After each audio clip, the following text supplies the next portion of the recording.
जब मियां नवाज शरीफ को वजारत उज़्मा से हटाया गया तो मुल्क में हमारी हुकूमत थी। हमने पहले इस हुक्म पर अमल किया और फिर बाद में इस पर एतराज़ किया। ये कौन सी बहादुरी है कि तुम अदालतों का सामना नहीं कर रहे और खुद को बहादुर कहते हो। मुस्लिम लीग नून के रहनुमा तलाल चौधरी की इस्लामाबाद में मीडिया से गुफ्तगू। मियां नवाज शरीफ को वजारत उज़्मा से हटाया, पाकिस्तान में उस वक्त भी हमारी हुकूमत थी, वफाक में भी और सूबे में भी। पहले उस हुक्म पर अमल किया, उसके बाद उस पर कोई एतराज किया। हमने तो वो अदालती हुक्म भी माने हैं, हमें एतराज नहीं था। पाकिस्तान की सियासी तारीख में वो स्याह फैसले गिने जाते हैं, उन्हीं फैसलों पे जजेस ने भी एतराज किया, वकला ने भी किया। पाकिस्तान दुनिया के हर माहिर ने कहा कि यह फैसला नाइंसाफी पर मबनी था। हमने तो अमल करने के बाद, ये कौन सी बहादुरी है कि तुम एक बिल में चले गए हो चूहे की तरह और निकल नहीं रहे और अंदर से कहते हो ये बहुत बहादुरी है।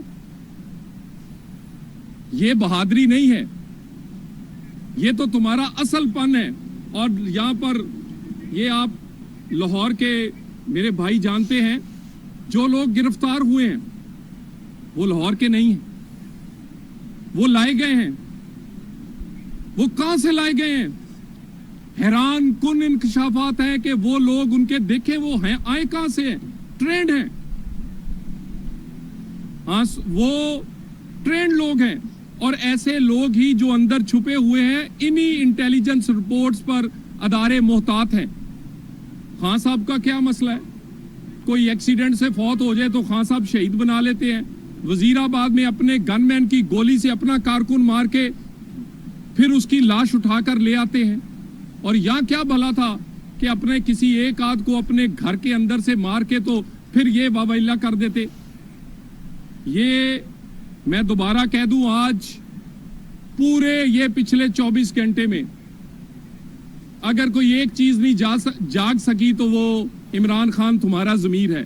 अगर कोई एक चीज नहीं जिंदा हो सकी तो वो तुम्हारी गैरत है। अगर कोई फेल हुआ है तो वो पप्पू इमरान तुम फेल हुए हो। कानून फेल नहीं हुआ, अदारे फेल नहीं हुए, रियासत नहीं हुई। रियासत ताकतवर है।